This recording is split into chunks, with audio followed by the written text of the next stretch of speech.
ધોધમાર વરસાદ ખાબકતા ડીસાના હાલ બેહાલ થઈ ગયા। 2.5 ઇંચ વરસાદમાં ડીસા શહેર પાણી થઈ ગયું। ધોળિયાકોટ વિસ્તારમાં પાણી ભરાતા લોકો મુશ્કેલીમાં મુકાઈ ગયા। ભારે વરસાદ બાદ ધોળિયાકોટ વિસ્તારમાં આવેલી અનેક સોસાયટી પાણીમાં ગરકાવ થઈ ગઈ। હરિઓમ પાર્ક, ઇન્દિરાનગર સહિતની સોસાયટીમાં રસ્તાઓ પર વરસાદી પાણીનો જમાવડો થયો। ધોળિયાકોટ વિસ્તારના રસ્તાઓ પર પાણી ભરાઈ જતા સ્થાનિક મુશ્કેલીમાં મુકાયા। વરસાદ બંધ થઈ ગયા બાદ પણ પાણી ન ઓસરતા સ્થાનિકોમાં રોષ જોવા મળી રહ્યો છે। અહીંયા વરસાદ થોડો આવે, પાણી ખૂબ ભરાઈ રહ્યું છે અને ખૂબ જ મુશ્કેલી પડી રહી છે। સાધન પણ અહીંયા બંધ થઈ જાય છે પાણીના ભરાવના કારણે।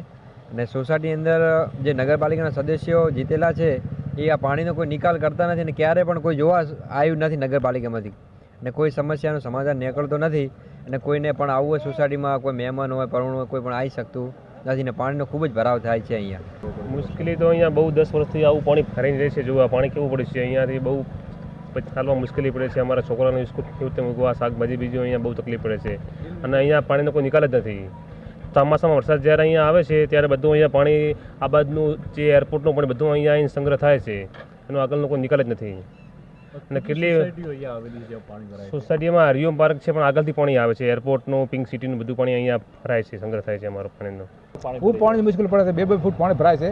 કોઈ નગરપાલિકાવાળા કોઈ આવતા નથી, કોઈ સંભાળ લેવા આવતા નથી, કોઈ દેખતા નથી કે કેવી રીતે તકલીફ પડે છે। માણસ જોવા આવવું પડે કે ભાઈ શું થાય છે, શું તકલીફ છે, માણસ એ તો સંભાળ તો લેવી પડે ને એમને।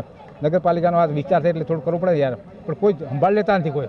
અને છોકરા બીજા ભણવા મેળવા કે કોઈ ડિલિવરી કેસ છે, બીજો છે, કોઈ બાબતમાં કોઈ કોણ દેતા નથી। પાણી ખૂબ ભરાય છે, તકલીફ ખૂબ પડે છે। સાધન ચોથી આ કોઈ શું કરવું એ ખબર પડતી બોલો। અને વોટ લેવા માટે બધા આવતા રહે છે પણ કોઈ કરતા નથી બોલો। વોટ લેવા આવતા આ નથી જોતા કે નથી કરતા। ધોળિયાકોટ વિસ્તારમાં રહેતા લોકોનો આક્ષેપ છે કે આ વિસ્તારમાં પાણી ભરાવાની સમસ્યા વર્ષો જૂની છે। સામાન્ય વરસાદમાં પણ દર વર્ષે અહીં પાણી ભરાઈ જાય છે, જે લાંબા સમય સુધી ન ઓસરતા લોકોને ભારે હાલાકી ભોગવવી પડે છે। તેમ છતાં પાલિકા તંત્ર પાણીના નિકાલની કોઈ વ્યવસ્થા ન કરતું હોવાનો સ્થાનિકોનો આક્ષેપ છે, ત્યારે તાત્કાલિક ધોરણે પાણીના નિકાલની સ્થાનિકોની માંગ છે। ડીસા શહેરમાં પડેલા 2.5 ઇંચ વરસાદથી સમગ્ર ડીસા શહેર પાણી થઈ ગયું છે। આપ દ્રશ્યમાં જોઈ શકો છો કે આ ધોળિયાકોટ વિસ્તાર છે ડીસાનો, કે જ્યાં અલગ અલગ સોસાયટીઓ આવેલી છે। તે સોસાયટીના રસ્તાઓ અત્યારે સ્વિમિંગ પુલ બન્યા છે। રસ્તાઓ સ્વિમિંગ પુલ બનતા જે વાહન ચાલકો તેમજ સ્થાનિક રહીશો છે તેમને મુશ્કેલીનો સામનો જે છે તે અત્યારે કરવો પડી રહ્યો છે। કારણ કે શાકભાજી લેવા જવું હોય, બજાર જવું હોય કે પછી વિદ્યાર્થીઓને શાળાએ મૂકવા હોય તો બાળકોને કઈ રીતે શાળાએ મૂકવા તે પણ એક પ્રશ્નાર્થ બન્યો છે। અને આપ જ્યાં નજર કરો ત્યાં રસ્તાઓ પર પાણી ભરાયેલા અત્યારે જોવા મળી રહ્યા છે।